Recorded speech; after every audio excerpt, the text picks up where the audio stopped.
한 목소리 읽겠습니다. 마가복음 10장 13절부터 16절까지 마가복음 10장 13절부터 16절까지 함께 읽겠습니다.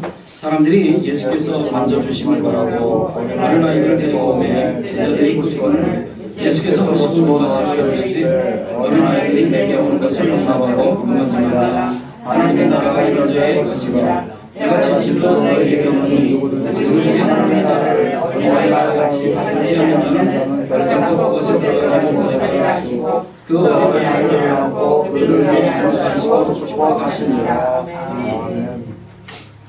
오늘은 교회에서 매년 5월 첫째 주일을 어린이 주일로 지키는 날입니다. 어린이들은요, 우리 가정, 그리고 교회, 사회, 나라와 민족, 그리고 하나님의 나라의 미래의 주인공들이 바로 우리 아이들입니다. 옛날에는 어린아이들이 인격적으로 대접을 받지 못하고, 그리고 어른들의 부속물로 여겨진 시절이 있었습니다. 우리나라가 어린아이들의 귀중성을 인식한 지 그리 오래되지 않았습니다. 불과 50년 전의 일입니다. 그 위에 이 어린이날을 만들고 그리고 그 아이들을 귀중히 여기는 분위기를 이루었던 거죠. 그런데 예수님께서는 이미 2000년 전에 당시 천대와 멸시받고 사람들의 숫자 세는 데 들어가지 못했던 이 어린아이들을 귀하게 여기시고 그리고 그들을 어떻게 사랑해야 할 것인지를 가르쳐 주시면서 본을 보여주셨습니다. 우리는 오늘 예수님께서 하신 이 말씀을 통해서 또 본을 보여주신 그 말씀을 통해서 우리가 우리의 미래인 이 어린아이들을 어떻게 사랑해야 하는 것인지 말씀을 통해서 살펴보기를 원합니다. 우선 우리들은 세상의 잣대, 세상의 기준으로 어린아이들을 대해서는 안 되겠다. 오늘 본문 13절 보겠습니다. 사람들이 예수께서 만져주심을 바라고 어린아이들을 데리고 오매 제자들이 꼬집거늘. 왜 예수님 당시 제자들은 어린아이들을 예수님께 데려오는 사람들을 꾸짖었을까? 그것은요, 어린아이들을 어른들이 귀찮은 존재로 보았기 때문에 그렇습니다. 귀찮은 존재. 사실 때로는 어른들의 입장에서 보면 아이들이 귀찮을 때 있는 건 사실입니다. 예, 조용할 때 조용하지 못하고 분위기 파악 못하고 그래서 아이들이 귀찮은 존재가 될 때가 사실이 있어요. 그것이 당시 사람들의 어린이에 대한 관념이었습니다. 개념이었어요. 그래서 예수님께 아이들을 데리고 오는 어른들을 꾸짖었던 거죠. 귀찮은 존재였고 불편한 존재로만 생각했던 그런 이유입니다. 당시 로마 제국만 해도 부모는요, 자식들을 죽일 수도 있었고요. 그리고 필요하면 버릴 수도 있고 노예로 팔 수도 있었다고 합니다. 그리고 당시 유대에서도 여자와 아이는요, 이 숫자에도 들어가지 못했습니다. 그래서 민수기에 보면 출애굽 이후에 광야에서 모세가 인구조사할 때도 20세 이상 된 남자들만 숫자를 센 것이에요. 우리나라 수십 년 전만 생각해 보아도 알 수가 있습니다. 아이들은요, 사람 대접 받지 못했습니다. 특별히 가난한 집에서 아이들은 귀찮은 존재로 여겨졌어요. 당장 먹고 살기도 힘든데 또 먹고 입히는 문제 가르친다는 것이 쉬운 일이 아니었기 때문이겠죠. 지금 당장은 우리 부모님들이 아이들을 위해서 헌신해야 되고 희생해야 하고 그 아이들이 당장 부모의 유익이 되지 않는다는 이유 때문에 아이들을 존대하거나 그들을 대접하지 않는 것은 옳지 않습니다. 예수님은 우리들에게 그걸 가르쳐주고 있습니다. 세상의 기준, 세상의 잣대로 아이들을 대하지 않으셨다는 사실입니다. 예수님은 14절에서 어린아이들을 이렇게 대하는 제자들을 꾸짖으시면서 말씀하시길 뭐라고 그럽니까? 어린아이들이 내게 오는 것을 용납하고 금하지 말라. 세상의 잣대로 보지 말아라. 세상의 기준으로 보지 말아라. 그런 말입니다. 그리고는 어떻게 하셨습니까? 어린아이들의 머리에 손을 얹으시고 축복하셨던 겁니다. 이처럼 세상 기준이 아닌 성경 기준으로 어린이들을 대할 때에 우리에게는 소망이 있습니다. 아이들이 말썽부리기 때문에 교회에서, 그리고 교회에서 직접적인 도움이 안 된다고 여러분 생각이 드십니까? 그건 세상 기준이에요. 세상의 잣대입니다. 우리 그리스도인들은 어떤 이득과 상관이 없이 주의 말씀대로 어린아이들을 사랑해야 합니다. 그리고 축복해야 합니다. 주일학교에 우리 교회가 관심을 쓰게 되면 교회는 미래가 있는 겁니다.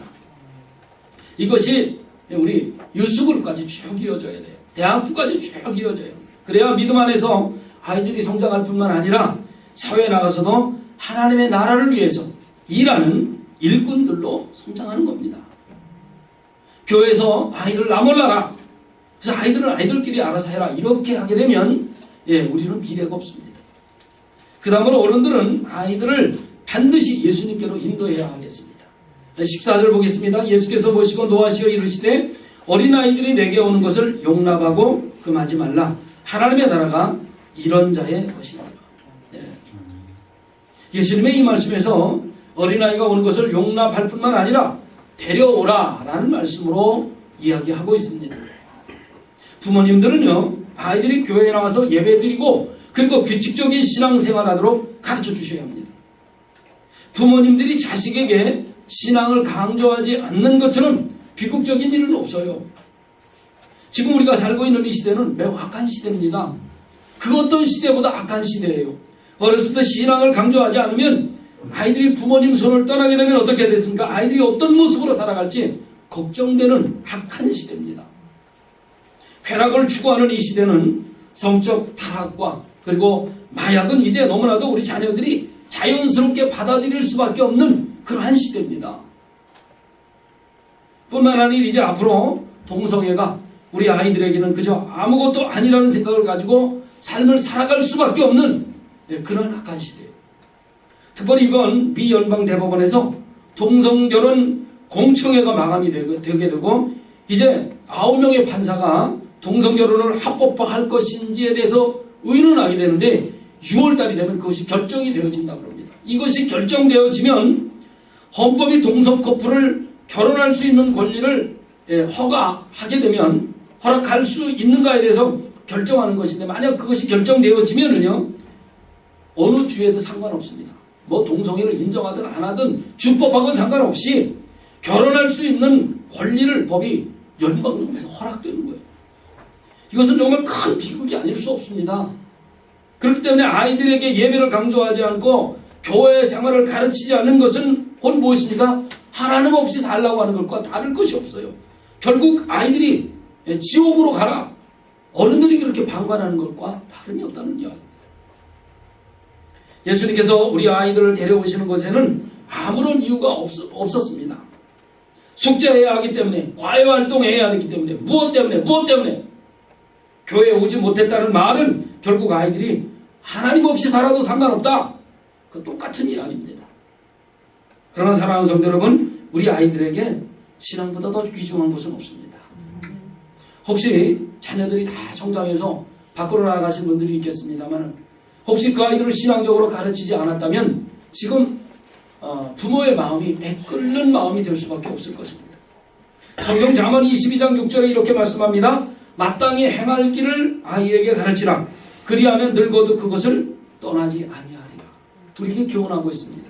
예배를 가르치는 것은 우리가 아이들에게 마땅히 행할 일을 가르치는 것이라는 것이에요. 예. 그리고 신명기 6장 7절에서는 우리에게 이렇게 교훈합니다. 내 자녀에게 부지런히 가르치며 집에 앉아 있을 때에든지 길을 갈 때에든지 누워 있을 때에든지 일어날 때에든지 이 말씀을 강론할 것이며, 우리는 아이들에게 부지런히 가르쳐야 하는 겁니다. 부지런히 가르치라는 거예요. 그래서 강론하라는 말은 가르치라는 말이에요. 앉아 있을 때든지 서 있을 때든지 길을 갈 때든지 누워 있을 때든지 아이들에게 계속해서 가르치라는 거예요. 어느 분은 이렇게 말하죠. 자녀를 2번 낳아야 된다. 우리는 한 번은 어떤 때예요? 몸으로 낳는 것이고 한 번은 믿음으로 낳아야 된다는 거죠. 부모는 자녀를 위해서 배 아파 낳는 수고를 한 번 해야 되고요. 또 한 번의 수고는 무엇입니까?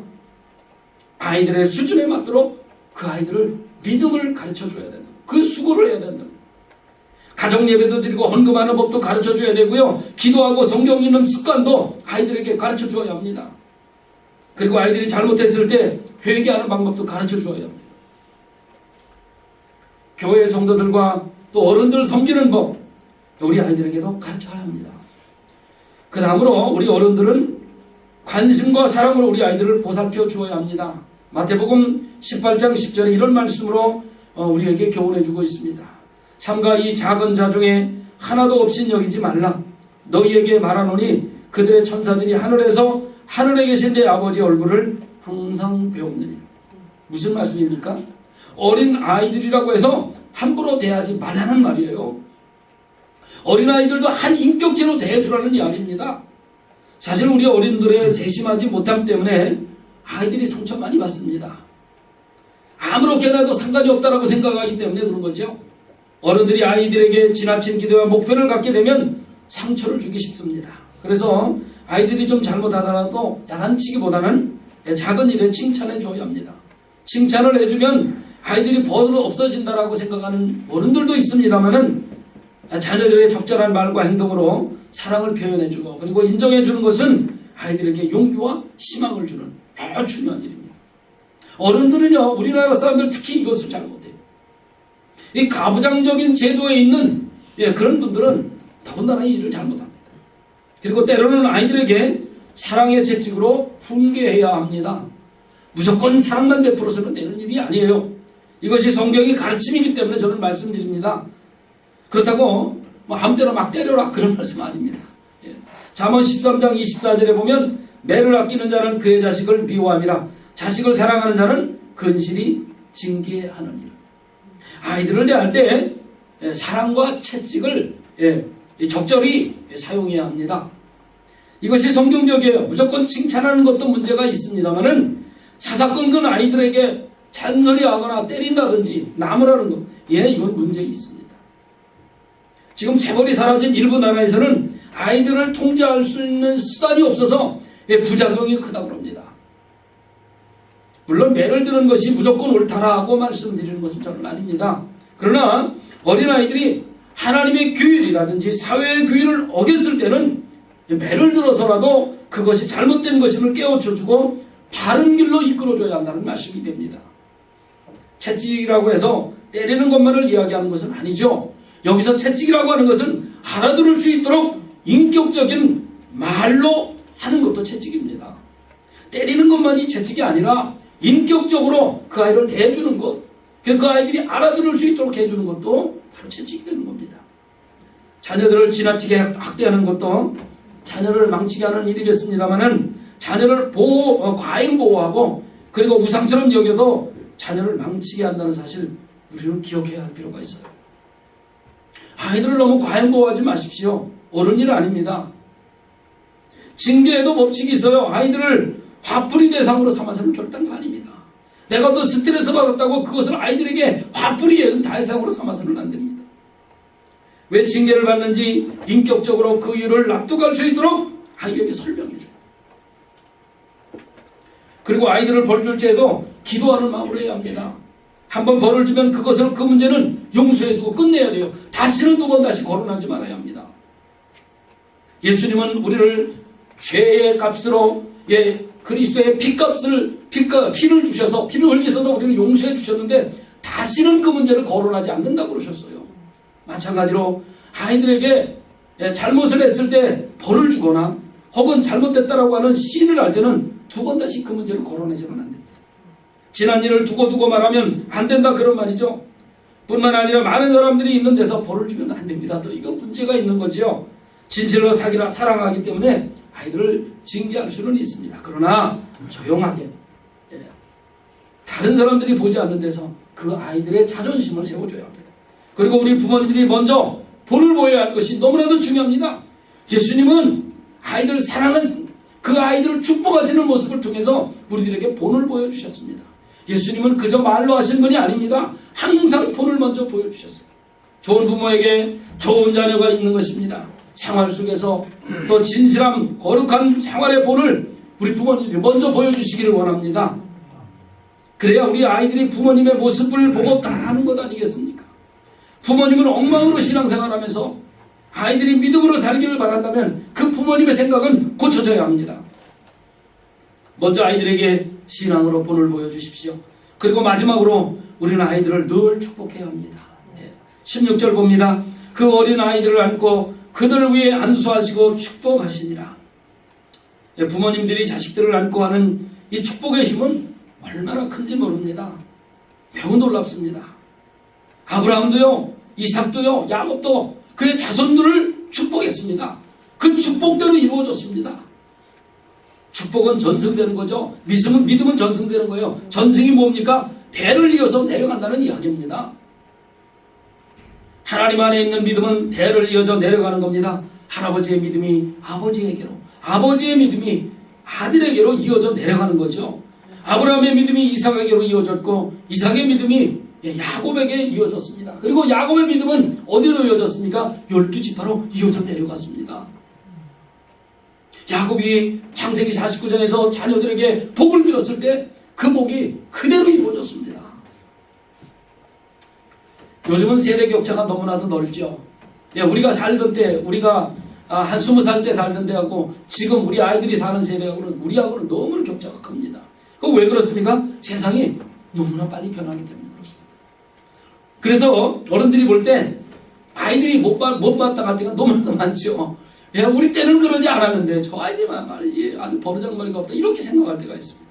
그러나 아무리 세대 차이가 난다고 할지라도 우리 그리스도인들의 가정적인 공통분모가 있어야 합니다. 이 공통분모가 뭡니까? 하나님입니다. 하나님. 예수 그리스도. 우리 가정의 공통분모는 아무리 세대 격차가 난다고 할지라도 하나님 예수 그리스도가 되어야 됩니다. 이 공통분모가 같아야 돼요. 아무리 아이들과 통하지 않는다 할지라도 하나님은 우리 가정의 공통분모가 되어야 합니다. 예수 그리스도가 가정의 공통분모가 되어야 돼요. 저는 우리 부모님들이 자녀들에게 이 믿음을 대대로 물려주시길 원합니다. 전승시켜주세요. 그래서 우리 가정의 뿌리가 하나님이 되어야 되고 예수 그리스도가 되어야 됩니다. 하나님을 신뢰하는 가정, 믿음을 전승시키는 가정이 되어야 될 것입니다. 우리가 어린이 주일을 맞이해서 우리 아이들을 다시 한번 돌아볼 때에 혹시 과거에 가졌던 잘못된 생각이 있다면 이제 우리가 고쳐나가야 합니다. 예수 믿는 사람들은요, 말씀을 통해서 변화받아야 됩니다. 고쳐나가야 된다는 거죠. 거듭나야 된다는 거죠. 새로워져야 한다는 거예요. 옛사람은 벗어버려야 합니다. 과거에는 그랬을지 모르지만 이제는 그렇게 살아서는 안 됩니다. 우리가 우리 아이들에게 무엇을 물려주겠어요? 돈이요? 여러분 많이 있으면 물려주십시오. 그러나 그 돈이 결코 아이들에게 유익만을 가져다 준다 이렇게 볼 수는 없습니다. 오히려 우리들은 아이들에게 믿음을 유산으로 물려주어야 합니다. 예수님은 어린아이들을 사랑하셨습니다. 아이들을 가까이 오게 하셨고 그리고 품에 안아주셨으며 그들의 머리에 손을 얹고 그들을 축복해 주셨습니다. 우리 모두 주님을 본받아 내 아이뿐만 아니라 우리 교회에 출석하는 모든 어린아이들 나의 자녀로 생각하고 귀하게 여기십시오. 그리고 신앙과 사랑으로 보살펴 주십시오.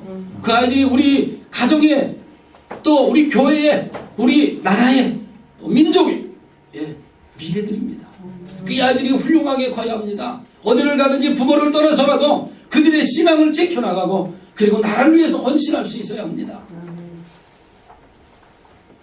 죽으면 죽으리라 말했던 에스더의 신앙을 가져야 합니다. 나라를 위해 희생할 수 있는 아이들로 키워야 합니다. 비겁하게 도망갈 수 있는 그런 잘못된 아이들로 길러서는 안 되는데 그것이 신앙으로 길러져야 그 아이들이 그렇게 자랄 수가 있습니다. 여러분 아이들을 사랑하시고 또 자녀들 귀하게 여기시고 신앙과 사랑으로 보답하는 저와 여러분들 되시기를 주님의 이름으로 축원합니다. 기도하겠습니다.